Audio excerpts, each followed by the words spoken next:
Alright folks, what the hell is an Object 752? Well, it is the first Russian heavy tank with an oscillating turret and an autoloader. So this is a tier 9 special Russian heavy.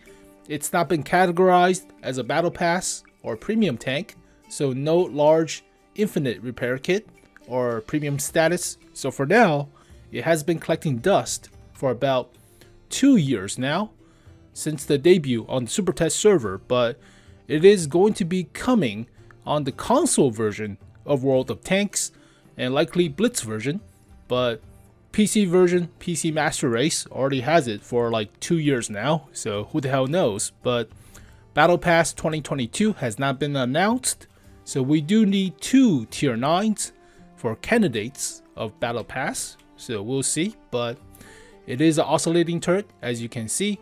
The front of the turret is about 330 millimeters, so it is not like a AMX-13 or T-54E2. It is pretty thick, and it has a cast hull front as well, unlike traditional plate welding such as the IS-7 or IS-8. So kind of a American-esque of an egg shape for front of the hull as well. Untraditional of Russian design, but obviously you will notice the very distinctive weak spots of the loader and commander cupola on top. However, there is a periscope in front of the commander cupola, so that might eat a shot if you're unlucky, perhaps. But where's the dushka for the machine gun mount? Just missing. Alright. But one single rotor or fan for the vent at the back, similar to a Object 777 version number 2, unlike the IS-4 or IS-8 or IS-6. But it is a heavy tank.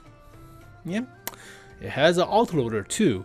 So let's take a look at the modules. But stock wise, low DPM, garbage Russian accuracy, garbage aim time, 3.2 seconds between each shot, and 3 rounds in the clip. Not bad. I mean, it's about 1170 alpha burst in the matter of 3.2 or 3.5 seconds. Excuse me, but that is still pretty hefty. I mean, it's like a Jagdpanzer E100 shot, but it just takes a little bit more time to reload. A little bit more. Like 50% more, but DPM is obviously garbage, especially for heavy tanks at tier 9, but it's an autoloader, so it needs to have garbage DPM, otherwise it's broken. Crew of 4 fits all the Russian heavy tanks. Sometimes you're missing a loader, an extra loader to be trained, but close enough.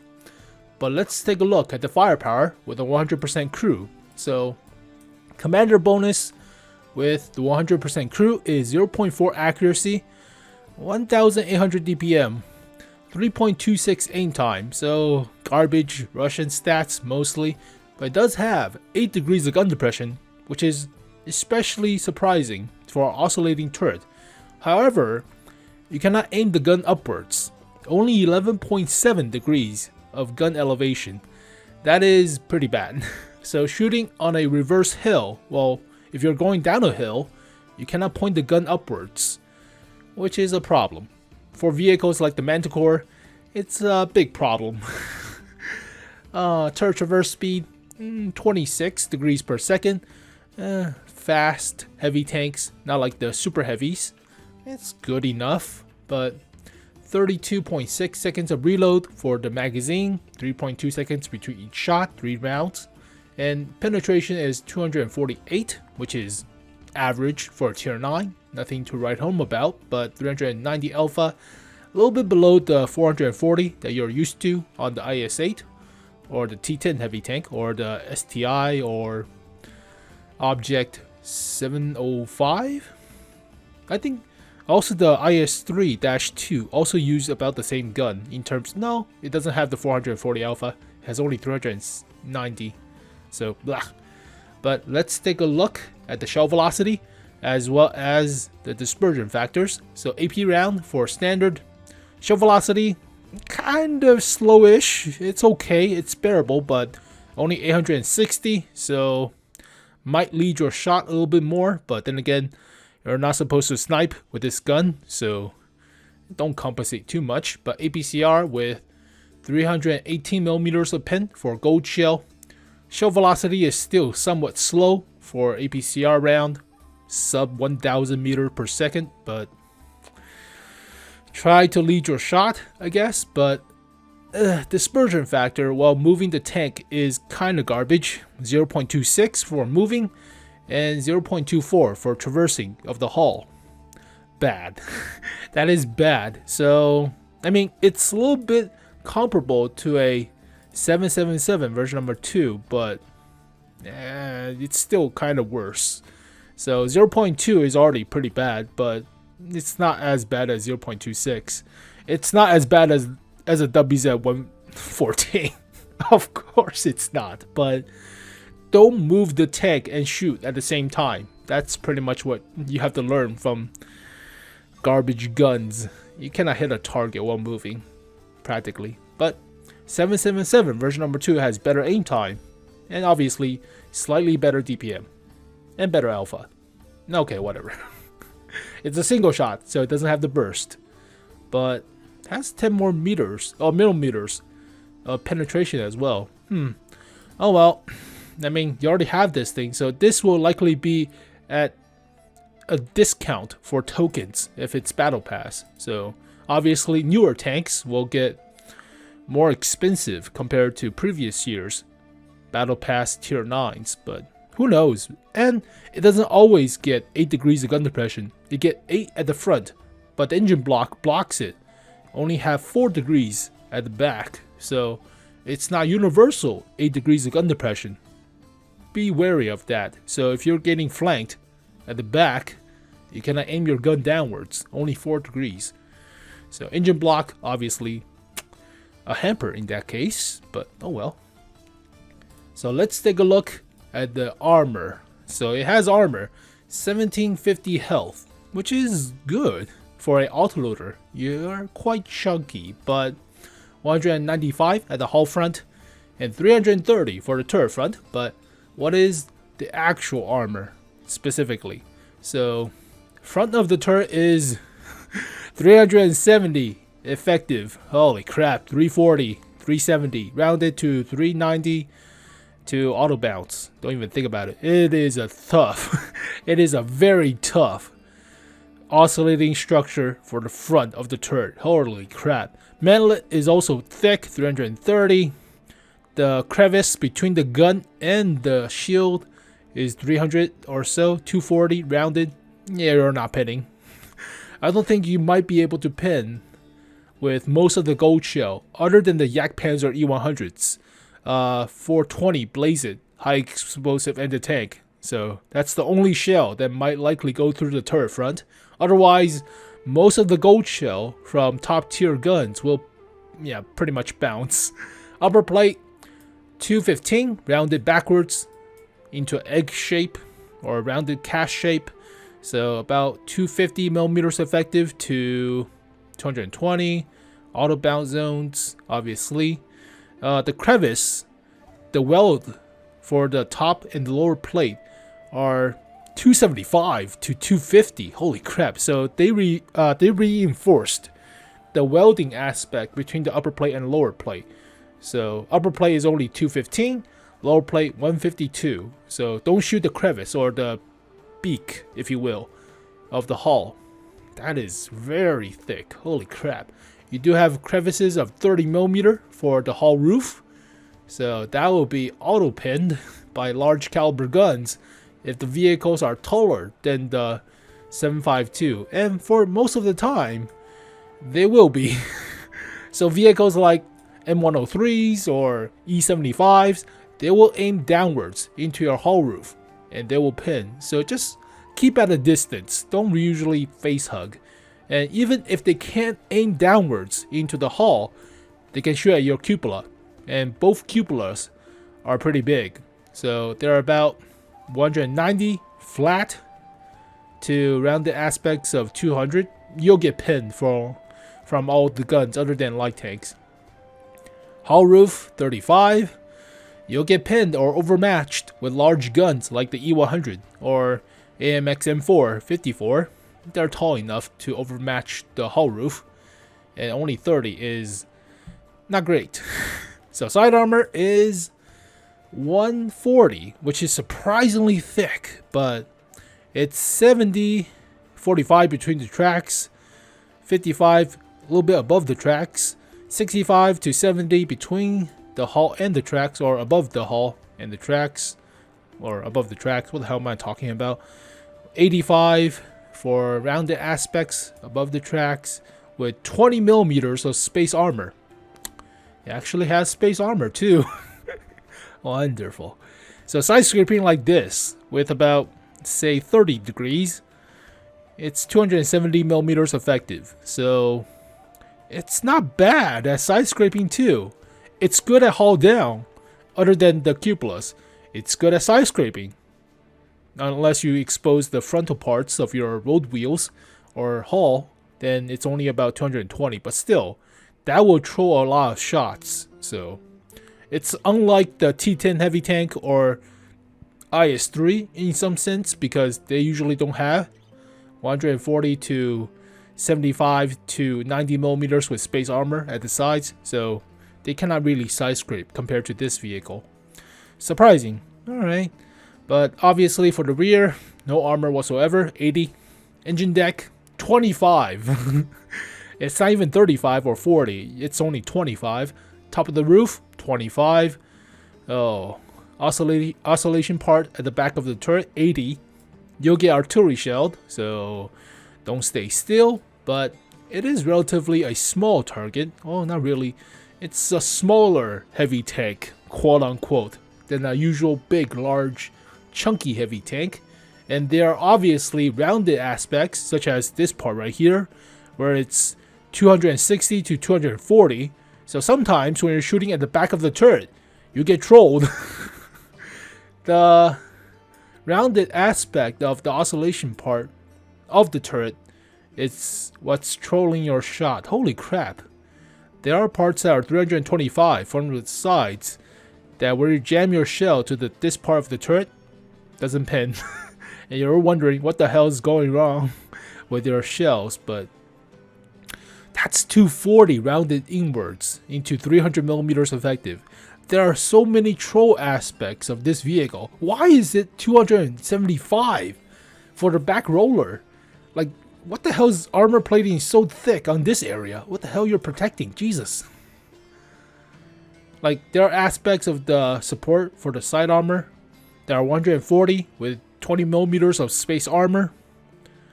90 right here, but it's sloped inwards. So armor aspects of this vehicle are very trollish, unless you're shooting for the cupola. So yeah, always go for the cupola, or unless you have a very high pin gold shell, just jam it into the upper plate. Jam a 300mm pin APCR round into the upper plate. It will likely pin, but overall, not bad for a heavy tank. For a IS-8-esque of a heavy tank, it's not a bad armor too, other than the cupola. The cupola is kind of big.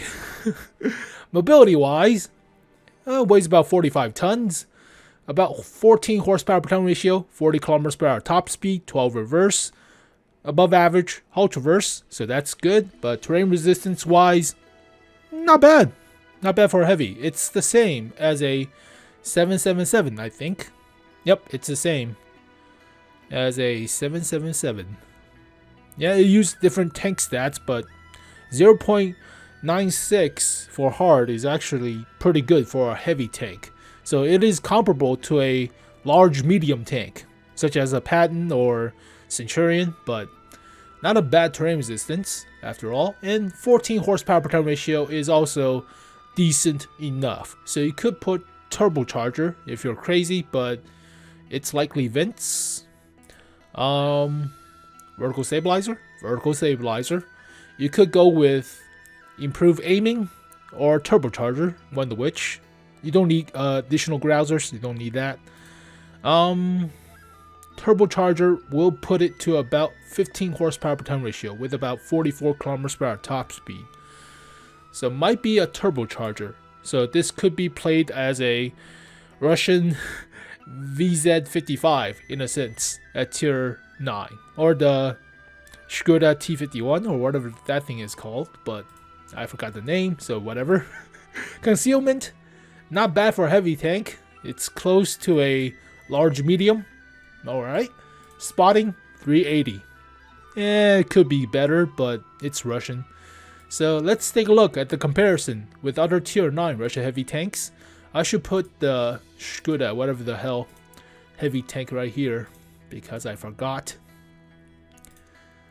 Actually, it's not Shkoda T50. What the hell am I talking about? That's a medium tank. Alright. Configure, turn off all the stuff. Why am I thinking about the medium tank? I have no idea. So similar to the autoloader on this thing, we're using autoloader. Thank you. So comparable to the VZ51, but DPM about the same.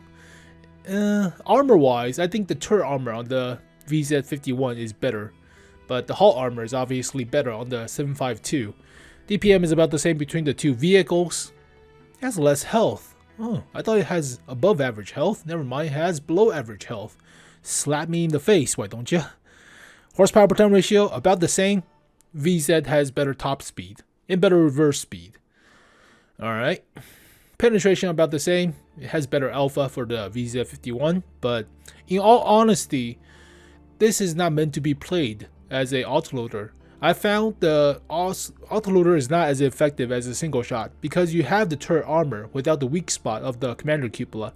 So we'll talk about the VZ right away, but view range about the same, camo about the same, horsepower per ton ratio and the speed and mobility should be about the same. So what I'm talking about for this vehicle, the VZ51, is the commander cupola is a lot smaller than the tier 10 version.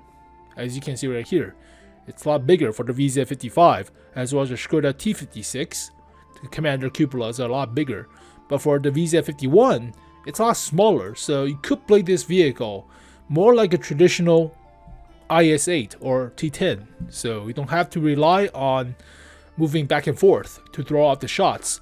Your commander cupola is small enough to bounce the shots, so you can just sit there with a single shot cannon and just out DPM with the single shot gun.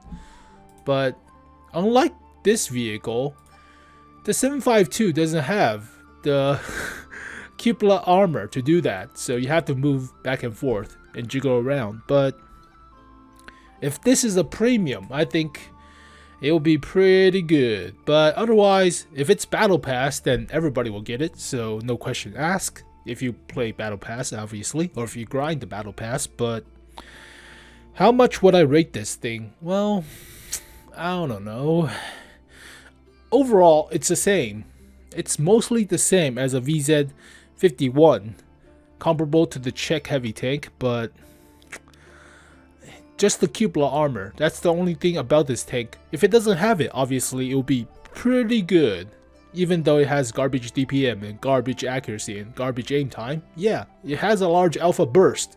The Boresk doesn't have that much DPM, and yet people are scared of it. Well, it does have the speed. So it's the armored version of a Boresk, if you think about it, but DPM wise, large alpha. DPM sucks, obviously, but large alpha. So how much would I rate this thing? I would still think a 6.5 out of 10, just because people who don't know about the armor just shoot blindly into the upper plate, expecting it to be pinned. So it's similar to a IS-10 with garbage heavy tank armor. Yeah, or like this vehicle right here. So you would think 130mm at the front. Oh, it's just similar to the 752, just shoot the upper plate. Nope, it will bounce. So I think for a heavy tank that has an autoloader, there are not that many. And support, it's usually a support heavy tank. So you have the likes of this, the T54E1 or E2. Well, why did I say E2? I say E1. Alright, T54E1, similar to a AMX50-120. These don't have armor, so it's obviously not a Mil 2 because you'll be pinned in the cupola. But overall, I'm going on a tangent. And I'm thinking this vehicle is still decent in terms of the alpha burst for an unsuspecting tomato out there. And with that, I will give it 6.5 out of 10. Also because the armor is Trollish. As you saw with the crevices of 240mm for the side of the turret. If you miss your shot or if you get unlucky, you'll bounce on the side of the armor of this vehicle. There are actual plates that are 240 between the tracks. For some reason, I have no idea, but what the hell is 240 underneath the tracks? Jesus, but you'll get trolled. So, oh yeah, it's a V-shaped hull. No wonder. So, oh, it's a rounded bulge too for some aspects part of the support. So there are rounded bulges with about 240mm for the bulge. So yeah, shooting at the side armor, sometimes you get unlucky and you do not pin and you wonder why. But overall, I think 6.5 out of 10. If this thing has like an unpenetrable cupola, then obviously it would be a lot better. But there are downsides. Gun elevation, cupola armor, some of the gun aspects such as accuracy and aim time, all garbage for obviously a heavy tank, but it's Russian, so who knows. 6.5 out of 10. It's debatable. So let me know what you guys think of this vehicle, but it's been collecting dust for 2 years, so who knows if we'll see it in Battle Pass 2022, but we'll see. But thank you guys for watching this video. Hopefully you guys enjoyed it. I'll see you guys next time. Peace. And now I understand what you tried to say to me, how you suffered for your sanity, and how you tried to set them free. They would not listen.